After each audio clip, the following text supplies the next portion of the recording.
نحمده ونصلي على رسوله الكريم اما بعد فاعوذ باللہ من الشیطان الرجیم بسم اللہ الرحمن الرحیم۔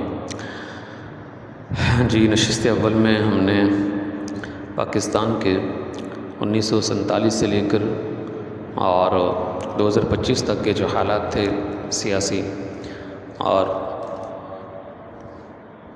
بقیہ جو حالات تھے ہم نے ان کا ذکر کیا تھا آپ کے سامنے۔ ابھی اس نشست ثانیہ میں تقریباً نصف گھنٹہ لگے گا ہندوستان کے جو 47 کے بعد کے حالات ہیں ان کے اوپر ہم سرسری نظر پھیریں گے۔ میری آواز آ رہی ہے؟ بھئی کوئی کمنٹ بھی مجھے بتایا آواز آ رہی ہے؟ سر وائس کلیئر، ٹھیک ہے کلیئر تو ٹھیک ہے۔ دیکھیے ہندوستان نے 1947 میں آزادی حاصل کی۔ 15 اگست 1947 کو ہندوستان آزاد ہوا۔ 14 اگست 1947 کو پاکستان آزاد ہوا۔ اس کے بعد سے لے کر 2025 تک کا سفر کئی اہم سیاسی سماجی اور اقتصادی تبدیلیوں سے بھرا پڑا ہے۔ یہاں تک کہ ایک ایک چیز کا ذکر کرنا تو ممکن یہاں نہیں ہے، ہم سرسری نظر پھیریں گے، لیکن میں اہم ادوار اور ان میں پیش آنے والے بڑے واقعات اور تبدیلیوں کی تفصیل آپ کے سامنے پیش کرنا چاہتا ہوں۔ آزادی ہندوستان اور ابتدائی استحکام 1947 سے لے کر 1964 تک کے حالات دیکھیے کہ 15 اگست 1947 کو ہندوستان ایک آزاد ملک کے طور پر ابھرا۔ جواہر لال نہرو پہلے وزیر اعظم بنے۔ آزادی کے ساتھ ہی بڑے پیمانے پر نقل و مکانی شروع ہوئی، جس میں لاکھوں افراد کو اپنے گھر بار چھوڑ کر دوسرے علاقوں میں پناہ لینی پڑی تھی۔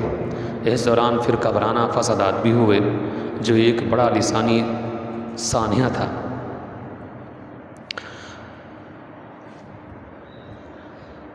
سردار ولبھ بھائی پٹیل نے 500 سے زائد نوابی ریاستوں کو ہندوستان میں شامل کرنے میں کلیدی کردار ادا کیا۔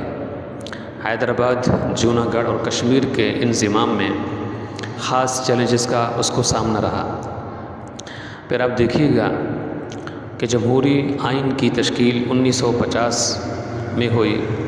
26 جنوری تھی کہ ہندوستان کو آئین اس کا نافذ ہوا، جس نے ہندوستان کو ایک سیکولر جمہوری اور سوشلسٹ جمہوریہ قرار دیا گیا۔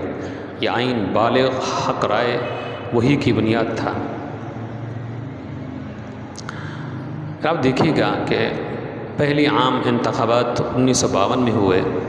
ہندوستان نے دنیا کے سب سے بڑے جمہوری انتخابات منعقد کیے، جس میں کانگریس پارٹی نے بھارتی اکثریت حاصل کی اس نے۔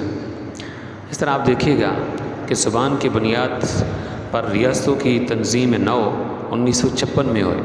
لسانی بنیادوں پر ریاستوں کی تنظیم نو کی گئی، جس سے نئے صوبے جیسے کہ آندھرا پردیش وغیرہ وغیرہ بنے ہیں۔ نہرو نے سوشلسٹ طرز پر مبنی مخلوط معیشت کا ماڈل اپنایا، جس میں ریاستی کنٹرول اور نجی شعبے دونوں کا کردار تھا۔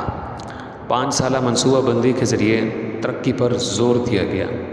اس طرح آپ دیکھیے گا کہ ہندوستان نے سرد جنگ کے دوران کسی بھی بلاک کا حصہ نہ بننے کی پالیسی اپنائی اور غیر جانبداری تحریک، جسے NAM کہتے ہیں، کا ایک اہم ستون بن گیا۔ پھر آپ دیکھیے گا کہ 1962 میں چین کے ساتھ سرحدی تنازع پر جنگ ہوئی، جس میں ہندوستان کو شکست کا سامنا کرنا پڑا تھا۔ پھر آپ دیکھیے گا کہ 1964 سے لے کر 1977 کے جو سیاسی تبدیلیوں کا دور ہے اور اس میں جو جنگیں ہوئیں اس وقت کے کیا حالات تھے۔ نہرو کی وفات کے بعد ہندوستان میں مختصر عرصے کے لیے قیادت کی تبدیلیاں پھر دیکھی گئیں۔ لال بہادر شاستری 1964 سے لے کر 1966 تک ان کا دور ہے۔ نہرو کے بعد لال بہادر شاستری یہ وزیر اعظم بنے۔ 1965 کی پاک بھارت جنگ، جس میں شاستری کے دور میں پاکستان کے ساتھ 1965 میں جنگ ہوئی، جس میں آپ دیکھیں گے کہ ہندوستان نے عسکری طور پر کامیابی حاصل کی۔ یہ جنگ تاشکند معاہدے کے اوپر پھر یہ ختم ہو چکی۔ پھر اسی طرح جے جوان جے کسان، جے جوان یا جے کسان شاستری نے کسانوں اور فوجیوں کی حوصلہ افزائی کے لیے یہ مشہور نعرہ اس نے لگایا تھا۔ اندرا گاندھی کا جو عروج ہے وہ 1966 سے لے کر 1977 تک کا ہے۔ شاستری کی وفات کے بعد اندرا گاندھی وزیر اعظم بنی۔ سبز انقلاب اس نے دکھلائے۔ اندرا گاندھی کے دور میں سبز انقلابات آئے جس نے زراعت میں پیداوار میں نمایاں اضافہ کیا اور ہندوستان کو خوراک میں خود کفیل بنایا۔ اسی طرح ہم دیکھیں گے کہ بینکوں کی قومیانے 1969 میں آپ کو دیکھنے میں آئیں گے کہ انہوں نے بڑے بینکوں کو قومی تحویل میں لے لیا تاکہ مالی وسائل کو سماجی بہبود کے لیے استعمال کیا جا سکے۔ اسی طرح بھارت جنگ ہوئی 1971 میں۔ یہ 1971 میں بنگلہ دیش کی بچانے کے لیے بھارت میدان کے اندر یہ کود پڑا تھا۔ یہ 1971 میں ہندوستان میں مشرقی پاکستان کی آزادی میں کلیدی کردار ادا کیا، جس کے نتیجے میں بنگلہ دیش کا قیام عمل کے اندر آیا اور اس جنگ نے ہندوستان کو خطے کی ایک بڑی طاقت کے طور پر ثابت کیا تھا۔ اسی طرح آپ دیکھیے گا کہ ایٹمی تجربہ 1974 میں ہوا۔ ہندوستان نے اپنا پہلا زیر زمین ایٹمی تجربہ کیا جس کا کوڈ نام تھا سمائلنگ بدھا۔ ایمرجنسی کا نفاذ 1975 سے لے کر 1977 تک کا ہے۔ اندرونی بدامنی اور بڑھتی ہوئی حزب اختلاف کے احتجاج کے باعث اندرا گاندھی نے ملک میں ایمرجنسی نافذ کر دی تھی اور اس دوران میں شہری آزادیوں کو محدود کر دیا گیا اور پریس پر پابندیاں لگا دی گئیں۔ یہ ہندوستان کی تاریخ کا ایک متنازع دور ہے۔ پھر اب دیکھیے گا کہ جمہوریت کے نشیب و فراز اور علاقائی تنازعات جو ہیں وہ 1977 سے لے کر 1991 تک رہتے ہیں۔ ایمرجنسی کے بعد ہندوستان نے سیاسی سطح پر نئے پھر تجربات بھی کیے۔ اس طرح آپ دیکھیں کہ جنتا پارٹی کی حکومت یہ 1977 سے لے کر 1980 تک رہتی ہے۔ ایمرجنسی کے بعد پہلی بار کانگریس پارٹی کو شکست ہوئی اور اسی طرح مورارجی ویسائی کی قیادت میں جنتا پارٹی کی مخلوط حکومت بنی جو زیادہ دیر پھر نہ چل سکی تھی۔ اندرا گاندھی کی واپسی 1980 میں ہوتی ہے۔ مختصر عرصے بعد اندرا گاندھی دوبارہ پھر اقتدار کے اندر آئیں۔ آپ دیکھیے گا کہ سکھ علیحدگی پسندی اور آپریشنز بلیو اسٹار 1984 میں ہوا۔ پنجاب سکھ علیحدگی پسندی کا مسئلہ شدت اختیار کر گیا، جس کے نتیجے میں بھارتی فوج نے امرتسر کے گولڈن ٹیمپل میں آپریشن بلیو اسٹار کیا۔ تو اسی سال اندرا گاندھی کو ان کے سکھ محافظوں نے ہی اس کو قتل کر دیا تھا اور اس کی وجہ یہ بنی تھی کہ سکھوں کے چونکہ ٹیمپل کو اس نے گرایا تھا، ختم کرایا تھا، تو اس کا اپنا ہی ایک گارڈ تھا، وہ سکھ تھا وہ، تو اس نے غیرت کھاتے ہوئے اندرا گاندھی کو اس نے قتل کر دیا تھا۔ اس کا جو اپنا ہی ہاؤس تھا اس کے اندر اس کو قتل کر دیا تھا، اس کو گولیاں میں لگی تھی۔ اس طرح آپ دیکھیے گا کہ راجیو گاندھی تھا، یہ اس کا اندرا گاندھی کا بیٹا تھا۔ یہ 1989 سے لے 1984 سے لے کر 1999 تک کا اس کا دور ہے۔ اندرا گاندھی کے قتل کے بعد ان کے بیٹے راجیو گاندھی وزیر اعظم بنے۔ آپ اس میں دیکھیں گے کہ انہوں نے معیشت کو آزاد کرنے کی ابتدائی اقدامات کیے اور ٹیکنالوجی کی ترقی پر اس میں بہت زیادہ زور دیا۔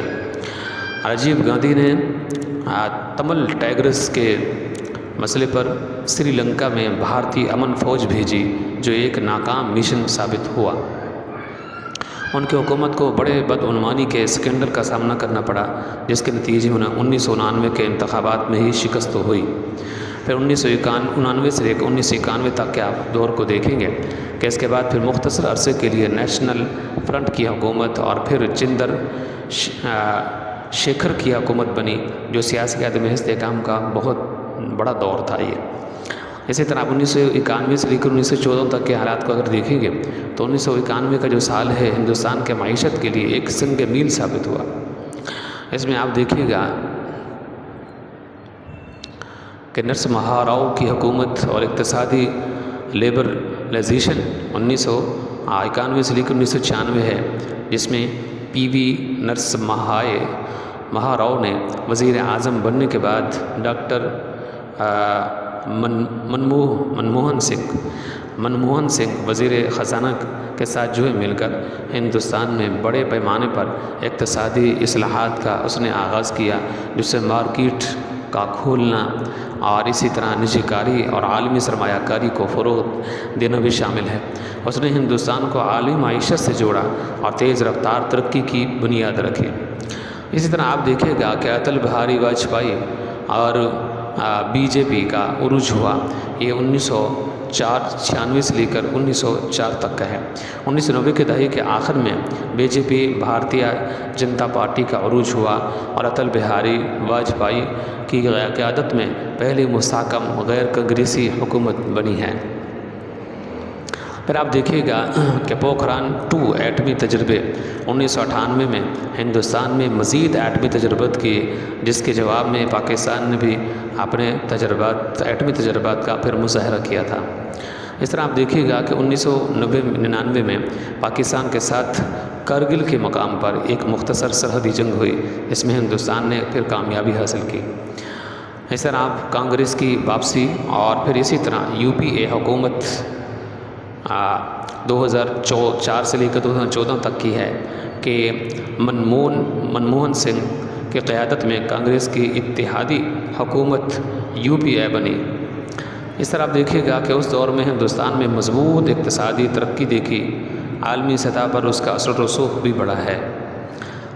اسی طرح دیہی روزگار کی ضمانت کا ایکٹ، ٹھیک ہے، اور تعلیم کا حق ایکٹ جیسے اہم سماجی پروگرام بھی شروع ہوئے تھے۔ ممبئی کے اندر حملہ ہوا 2008 میں، ممبئی پر دہشت گردانہ حملہ تھا یہ، جس سے ہندوستان کی قومی سلامتی پر بڑا گہرا اثر پڑا۔ یو پی اے حکومت کو اپنے دوسرے دور میں کئی بدعنوانی کے الزامات کا سامنا کرنا پڑا تھا۔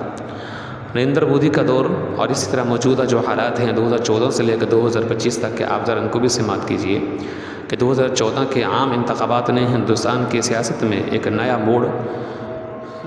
موڑ دیا۔ نریندر مودی اور بی جے پی کی حکومت موجودہ 2014 یعنی موجودہ دور تک نریندر مودی کی قیادت میں بی جے پی نے واضح اکثریت حاصل کی اور مرکز میں ایک مستحکم حکومت اس نے بنائی تھی۔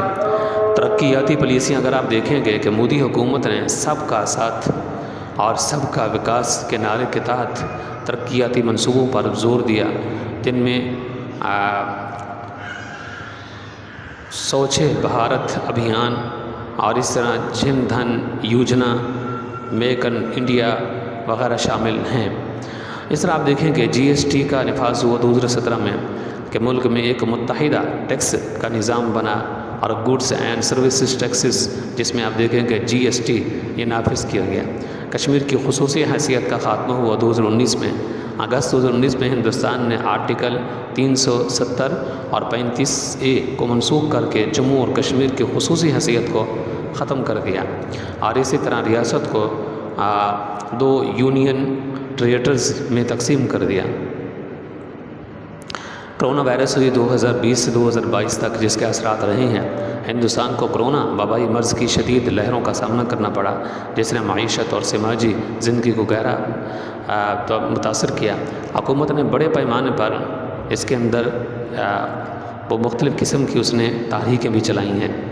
اس طرح آپ دیکھیے گا کرونا کے بعد عالمی اور مقامی اقتصادی چیلنجز کا سامنا رہا، جن میں مہنگائی اور بے روزگاری بھی شامل ہے۔ 2024 کے انتخابات ہوئے، جس میں دیکھیں کہ ایک عام انتخابات میں بی جے پی نے اکثریت حاصل کی، لیکن اپنی سابقہ نشستوں کو برقرار نہیں رکھ سکی۔ مودی تیسری بار وزیر اعظم بنے، لیکن اب انہیں اتحادی حکومت کی قیادت کرنی پڑ رہی ہے، جس سے فیصلہ سازی میں زیادہ مشاورت کی ضرورت ہو سکتی ہے۔ بین الاقوامی تعلقات میں اگر دیکھیں گے تو ہندوستان نے عالمی سطح پر اپنا کردار مزید مستحکم کیے ہیں اور امریکہ، روس، جاپان اور دیگر ممالک کے ساتھ مل کر اس نے مضبوط تعلقات قائم کیے ہیں اور اسی طرح کویت جیسے علاقائی بلاکس میں بھی وہ فعال ہے۔ سماجی اور سیاسی کشیدگی میں مودی کے دور میں قوم پرستی اور ہندو توا کے نظریات کو تقویت ملی، جس سے اقلیتوں میں خصوصاً مسلمانوں اور عیسائیوں کے ساتھ تعلقات میں کشیدگی بڑھ رہی ہے۔ اس طرح شہریت ترمیمی جو ان کا قوانین تھا CAA اور زرعی قوانین کے خلاف بڑے احتجاج ہوئے۔ اسی طرح آپ دیکھیے گا کہ دیہی علاقوں سے شہروں کی طرف آبادی کا بڑھاؤ دیکھا گیا ہے، اس سے شہروں پر دباؤ بڑھا ہے۔ تعلیم کے شعبے میں نمایاں ترقی ہوئی ہے، شرح خواندگی میں اضافہ ہوا، لیکن معیار اور رسائی کے چیلنجز اب بھی موجود ہیں۔ خواتین نے مختلف شعبوں میں اہم مقام حاصل کیا ہے، لیکن اسی طرح آپ دیکھیں گے کہ صنفی عدم مساوات اور تشدد کے مسائل برقرار ہیں۔ ذات پات کا نظام اگرچہ آئینی طور پر ممنوع ہے، لیکن سماجی سطح پر اس کے اثرات اب بھی موجود ہیں۔ اسی طرح ریزولوشن پالیسیاں سماجی انصاف کی فراہمی میں اہم کردار ادا کرتی ہیں۔ میڈیا اور ٹیکنالوجی کا پھیلاؤ بھی اسی دور میں ہوا کہ ٹیلی ویژن، انٹرنیٹ اور سمارٹ فونز کے پھیلاؤ نے معلومات تک رسائی کو آسان بنا دیا ہے اور عوامی بیداری کے اندر بہت بڑا اضافہ ہوا۔ اس طرح 2025 میں ہندوستان کو کئی چیلنجز کا سامنا ہے: بڑھتی ہوئی مہنگائی، بے روزگاری اور آمدنی میں عدم مساوات، اور اس طرح سیاسی پولرائزیشن ہے، مذہبی اور سماجی بنیادوں پر بھی وہ بڑھ رہی ہے اور تقسیم کی طرف بڑھتی ہی چلی جا رہی ہے۔ ماحولیاتی آلودگی، آبی وسائل کی کمی اور موسمیاتی تبدیلی کے اثرات بھی ہیں۔ پاکستان اور چین کے ساتھ سرحدی تنازعات برقرار ہیں، اس کے باوجود ہندوستان کی مضبوط جمہوریت، نوجوان آبادی اور اسی طرح بڑھتی ہوئی معیشت اسے عالمی سطح پر ایک اہم طاقت بنا رہی ہے۔ ٹیکنالوجی، تعلیم اور دفاعی شعبے میں اس کی پیش رفت مستقبل کے لیے نئے امکانات پیدا کر رہی ہے۔ تو یہ ہم نے ہندوستان کے 1947 سے لے کر ابھی 2025 تک کے ہم نے حالات کا مختصراً ہم نے جائزہ لیے ہیں۔ آنے والی نشستوں میں ہو سکتا ہے کہ ہم ان حالات کو تفصیل کے ساتھ دیکھیں۔ کل کی جو ہماری پہلے فرسٹ ٹائم میں ہماری جو نشست ہوگی انشاءاللہ، اس کے اندر ہم لوگ ہندوستان کے جو اسلام کے آنے سے پہلے کے جو اس کے حالات تھے، ہم انشاءاللہ اس کا جو ہے تذکرہ کریں گے، ذکر کریں گے، کیونکہ کئی سارے ساتھیوں نے اس پر زور دیا ہے کہ آپ نے ہندوستان کے وہ حالات بیان کیے کہ جب اسلام آیا تو اسلام کے پہلے کے اس کے کیا حالات تھے، ہم لوگوں کی جو اصلیت ہے وہ کہاں سے شروع ہوتی ہے، کہاں سے ہم لوگ ہیں۔ تو انشاءاللہ اس کا تذکرہ ہم آنے والی نشستوں کے اندر جو ہے کریں گے۔ اگلی نشست ہماری اسی پر ہوگی کہ اسلام کی آمد سے پہلے ہندوستان کے کیا حالات تھے، اس عنوان سے انشاءاللہ کل صبح 7 یا 8 بجے کا ٹائم ہوگا۔ بعض ساتھی کہتے ہیں کہ ہمیں پتہ نہیں ہوتا، دیکھیں اس میں یہ ہے کہ میں نے پوسٹ جو ہے لگا دیا کرتا ہوں، میں ساتھیوں کو پتہ ہے، تو اس طرح ہم آپ کو لنک بھی شیئر کر دیں گے، ایک دوسرے کو کر دیں، تو جب وہ نشست ہماری شروع ہوتی ہے تو آپ شروع ہی کے اندر کوشش کریں کہ شرکت آپ کی ہو۔ ٹھیک ہے، جزاک اللہ۔ السلام علیکم ورحمۃ اللہ وبرکاتہ۔ آپ کا بیٹھنا اللہ تعالیٰ قبول فرمائے۔